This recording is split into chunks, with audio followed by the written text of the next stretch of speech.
Hi, a film I watched this weekend was The World of Henry Orient, a 1964 comedy directed by George Roy Hill and based on the novel. It's the story of two teenage girls living in New York in the early 60s.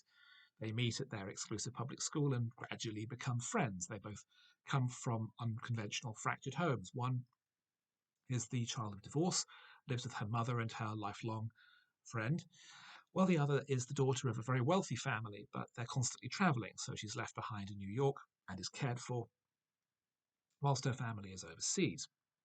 They bond over time and gradually develop a romantic interest in Henry Orient, a noted classical pianist with a fondness for the avant garde. And they become romantically obsessed by him in the way that teenage girls sometimes do, stalking him around the city and making up a detailed diary of their imagined relationships with him. Henry, meanwhile, is a philandering good for nothing and an absolute creep who feigns a foreign accent despite clearly being from Brooklyn and keeps skipping rehearsals in order to try and seduce a married woman. And whenever he does play publicly, is shouted at and lambasted as he leaves through the stage door. The problem with the film is that it's trying to be two different things. We have the story of the two girls, which is rather pleasant and charming, but far too protracted. And then we also have the story of Henry, who is a fascinating comic character, brilliantly played by Peter Sellers, but we don't get enough of him. And I feel that there's a, a, a lack of balance in the amount of story we're getting from each side. The story of the girls is often simply not entertaining enough and not engaging enough, and often surprisingly racist, with many comments based around Henry's last name, which was in itself a pun on the name of pianist Oscar Levant.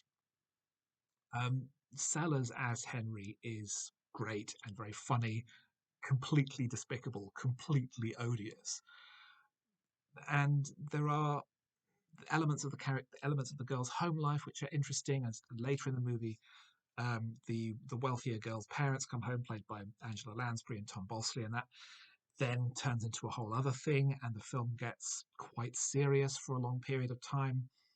It never really works out what it wants to be, what it wants to do.